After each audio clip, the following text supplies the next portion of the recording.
नमस्कार दोस्तों, स्वागत है आपका आज के मुख्य समाचारों में। जी हाँ दोस्तों, आपको यहाँ पर देखने को मिलेंगी सुबह से लेकर शाम तक की तमाम बड़ी खबरें, मुख्य समाचार, ब्रेकिंग न्यूज़ अपडेट्स के रूप में। तो दोस्तों, आप सभी लोगों से रिक्वेस्ट है इस वीडियो को ज़्यादा से ज़्यादा लाइक और शेयर करें। तो चलिए दोस्तों, जान लेते हैं आज की पहली बड़ी खबर। सिर्फ चीन ही नहीं, इन 4 देशों में भी कोरोना की रफ्तार तेज, भारत सरकार अलर्ट। जी हां दोस्तों, चीन में कोरोना के लगातार बढ़ रहे मामलों से हालत बेकाबू है, लेकिन ऐसा नहीं है कि कोरोना के केस सिर्फ चीन में ही बढ़ रहे हैं। दक्षिण कोरिया, जापान, अमेरिका और ब्राजील में भी कोरोना ने रफ्तार पकड़ ली है। विश्व स्वास्थ्य संगठन यानी कि WHO की कोविड-19 रेस्पॉन्स टीम में महामारी विशेषज्ञ मारिया वान खेरखों के अनुसार दुनिया भर में हर सप्ताह 8 से 10,000 लोगों की कोरोना से मौत हो रही है। दुनिया भर में कोरोना के केस बढ़ने से महामारी का खतरा बढ़ता जा रहा है। इसी के मद्देनजर भारत सरकार भी अलर्ट हो गई है। भारत सरकार ने सभी राज्यों को जीनोम सीक्वेंसिंग पर ध्यान देने के लिए कहा है। कोरोना प्रोटोकॉल का भारी विरोध के बाद चीन सरकार ने क्वारंटीन और आइसोलेशन प्रोटोकॉल सहित सख्त प्रतिबंधों को हटा दिया। प्रतिबंध हटाने के बाद से चीन में कोरोना बेकाबू हो गया। वहां स्थिति यह है कि अस्पताल मरीजों से भरे हैं और बाहर मरीजों की लंबी लाइनें लगी हुई है। रिपोर्ट के मुताबिक ओमिक्रॉन का सब वेरिएंट BF.7 चीन में कहर बरपा रहा है।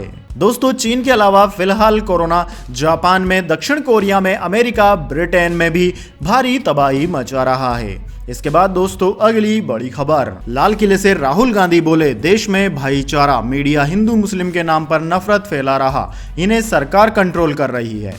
जी हाँ दोस्तों, राहुल गांधी की भारत जोड़ो यात्रा दिल्ली में है। यहाँ शनिवार शाम उन्होंने लाल किले से जनता को संबोधित किया। उन्होंने कहा कि मीडिया केंद्र सरकार के इशारे पर काम कर रहा है। वह 24 घंटे हिंदू मुस्लिम के नाम पर नफरत फैला रहा है, जबकि देश में सच्चाई यह है कि मैंने इस यात्रा में पाया कि देश में लोगों के बीच भाईचारा है, सब एक दूसरे को प्यार करते हैं। यह मीडिया की गलती नहीं है, इनके पीछे जो शक्ति है वह इन्हें कंट्रोल कर रही है। यह सब वास्तविक समस्याओं से देश का ध्यान भटकाने के लिए किया जा रहा है। राहुल गांधी ने पूछा कि देश में नरेंद्र मोदी की सरकार नहीं है, यह अंबानी अडानी की सरकार है। मैं 2800 किलोमीटर पैदल चला हूं, मुझे कहीं नफरत नहीं दिखी। आज देश का युवा बेरोजगार है। अगर इस देश में युवाओं को कोई रोजगार दे सकता है तो देश के किसान और छोटे व्यापारी हैं, लेकिन इनके लिए देश की बैंकों के दरवाजे बंद हैं। राहुल गांधी ने कहा कि जब मैं राजनीति में आया तब मीडिया वाले 24 घंटे राहुल गांधी करते थे। बीजेपी ने मेरी छवि खराब करने में हजारों करोड़ रुपए लगा दिए। मैं एक शब्द नहीं बोला, मैंने यह भी नहीं कहा कि यह गलत कह रहे हैं। पूरा मीडिया व्हाट्सएप, फेसबुक पर मेरी छवि खराब करने में लग गए, लेकिन सच्चाई को छिपाने की कितनी भी कोशिश कर लो, कहीं ना कहीं से सच्चाई बाहर आ ही जाती है। भाजपा पर तंज कसते हुए राहुल गांधी ने कहा कि मैंने गीता पढ़ी है, उपनिषद पढ़े हैं, उनमें गले लगाने की बात कही गई है। ये लोग डर फैला रहे हैं। डर किसानों के दिल में, युवाओं के दिल में, छोटे कारोबारियों के दिल में, माताओं के दिल में। ये 24 घंटे देश में डर फैलाने की कोशिश करते हैं। इसके बाद दोस्तों, अगली बड़ी खबर। अब मथुरा में सर्वे के आदेश, दावा मस्जिद के नीचे है मंदिर। कोर्ट ने 20 जनवरी तक रिपोर्ट मांगी। हिंदू पक्ष बोला, औरंगजेब ने ईदगाह बनवाई।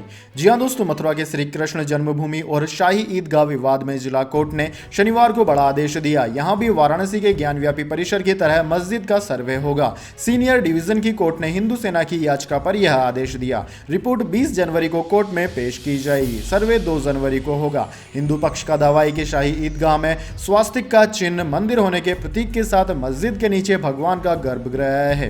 पक्षकार मनीष यादव और वकील महेंद्र प्रताप ने कहा कि शाही ईदगाह में हिंदू स्थापत्य कला के सबूत मौजूद हैं। ये वैज्ञानिक सर्वे के बाद सामने आ जाएंगे। अर्जी मथुरा की जिला अदालत में 1 साल पहले दाखिल की गई थी। याचिका में कहा गया था कि श्री कृष्ण जन्म स्थान की 13.37 एकड़ जमीन पर औरंगजेब ने मंदिर तोड़कर ईदगाह मस्जिद बनवाई थी। उन्होंने भगवान श्री कृष्ण के जन्म से लेकर मंदिर बनने तक का पूरा इतिहास अदालत के सामने पेश किया। उन्होंने 1968 में श्री कृष्ण जन्म स्थान सेवा संघ बनाम शाही ईदगाह के बीच हुए समझौते को भी अवैध बताते हुए इसे खत्म किए जाने की मांग की है। इसके बाद दोस्तों, अगली बड़ी खबर। अफगानिस्तान, महिला शिक्षा पर तालिबान के बैन का बड़ा विरोध, पुरुष छात्रों ने किया एग्जाम का बायकॉट।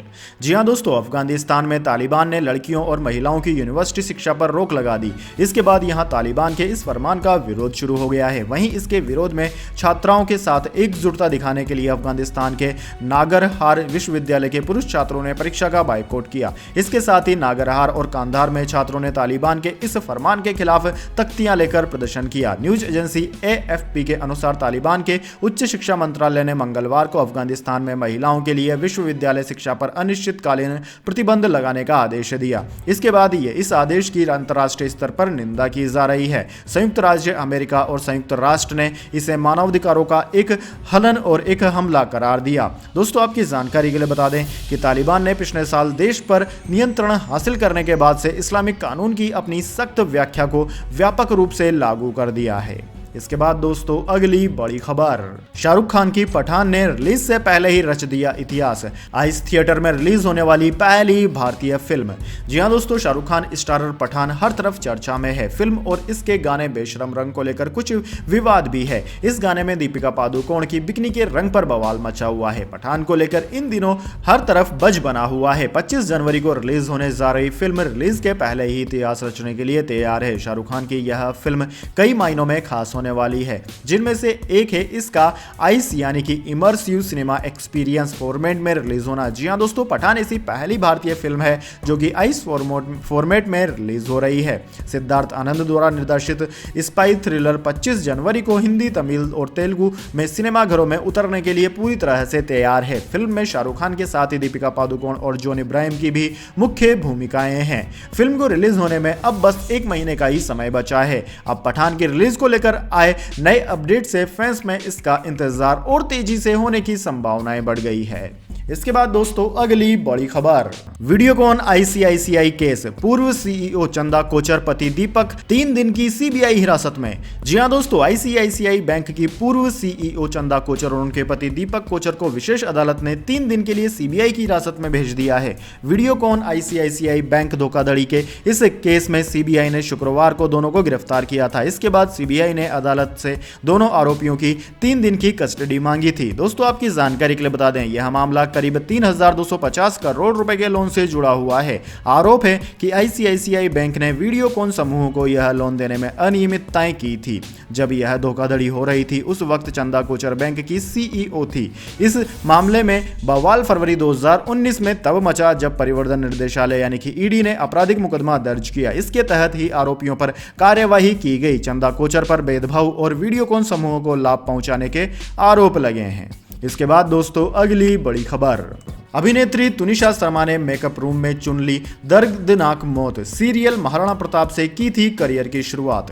जी हां दोस्तों, टीवी एक्ट्रेस तुनिशा शर्मा ने टीवी सीरियल के सेट पर फांसी लगाकर आत्महत्या कर ली। उन्हें अस्पताल ले जाया गया, जहां डॉक्टरों ने उन्हें मृत घोषित कर दिया। दोस्तों, बताया जा रहा है कि तुनिशा ने मेकअप रूम में अपनी जान दे दी। सब टीवी पर आने वाली अली बाबा दास्तान काबुल में शहजादी मरियम का किरदार अदा करने वाली तुनिशा शर्मा टीवी इंडस्ट्री का एक जाना माना नाम रही है। ऐसा माना जा रहा है कि वह पिछले कुछ दिनों से सेट पर कुछ उदास सी नजर आ रही थी।